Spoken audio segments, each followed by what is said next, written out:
একটা মেয়ে মানুষের কত গুণ জানেন, আপনি কল্পনাও করতে পারবেন না। আপনার ধারণার বাইরে। আপনি যা কিছু দেবেন না, আপনাকে ডাবল করে দেবে। কিভাবে সম্ভব? ধরেন আপনি চাল নিয়ে এসে দিলেন, আপনাকে ভাত রান্না করে ডাবল করে দিল। আপনি আটা নিয়ে এসে দেবেন, আপনাকে অনেকগুলো রুটি তৈরি করে দেবে। আপনি ভালোবাসা দিবেন, সে আপনার সন্তান জন্ম দিয়ে দেবে। আর কোনোভাবে যদি আপনি তিরস্কার করেন, তার ভিতরে ঘৃণা জন্মান, তাহলে তো কথাই নেই, আপনি অনেক বেশি ডাবল পাবেন। আর একবার যদি তার মন থেকে আপনি উঠে যান, তাকে তিক্ত করেন, তাহলে শত চেষ্টা করেও কখনো তার মনে আর জায়গা করতে পারবেন না। তারা সব কিছুতে ডাবল করতে পারে। আর এই ঘৃণাটা, সেটা ধারণার বাইরে। মেয়ে মানুষের মনে যদি একবার ঘৃণা জমে না, আপনি শত চেষ্টা করেও কখনো ফিরে আসতে পারবেন না। তাই কখনো তাদেরকে তিক্ত করবেন না, বিরক্ত করবেন না, ভালোবাসে আগলে রাখবেন।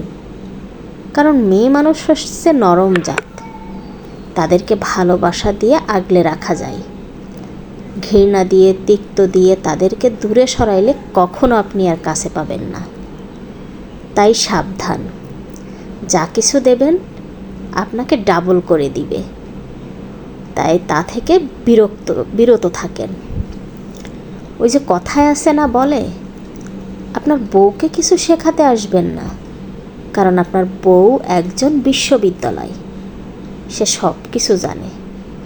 তাই তাদেরকে না শেখাতে এসে আপনি একটু ভালা ভোলা টাইপের থাকেন না, দেখবেন সংসারে শান্তি থাকবে।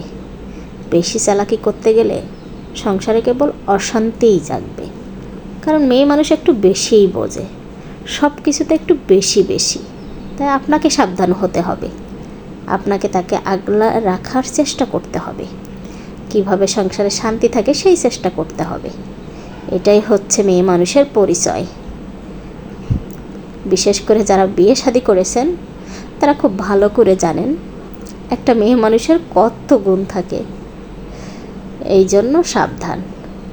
অধিকাংশ মানুষ বিয়ের পরে বলে স্বাধীন জীবন চাই, স্বাধীন থাকতে চাই। মানে কেমন জানি বিয়ে করে সব কিছু চেঞ্জ হয়ে যায়। হয়তো সয় দুই একটা খুব হ্যাপি, সবাইকে আগ্রহ দেয় যে না বিয়ে করে ফেলো, বিয়ে করো। কিন্তু অধিকাংশ ব্যাক কমেন্ট আসে। এটা কেন জানেন? দুইজন সেই কার কথা, দুই গ্রহে মানুষের মতো, দুই পরিবারে মানুষ, দুই পরিবেশে মানুষ যখন এক হয় না, তখন তাদের অ্যাডজাস্ট করতে অনেক সময় লাগে। আর এক একজনের তো এক এক রকম নিয়ম, এক এক রকম মতামত, এই জন্য মিলতেই চায় না। যাই হোক, এটাই আমাদের লাইফ। আজকে আমাদের ইফতারিতে কী কী ছিল একটু দেখাই দিই। খুব সাধারণ সাদামাটা ছোলা বুট, তারপর পেঁয়াজু, এখানে কিছু ফল টল কেটে নিয়েছি, জিলাপি, বেগুনি আর শরবত। এটাই আজকে আমাদের ইফতার আয়োজন। কেমন হয়েছে সবাই কমেন্ট করে জানাবেন। ভালো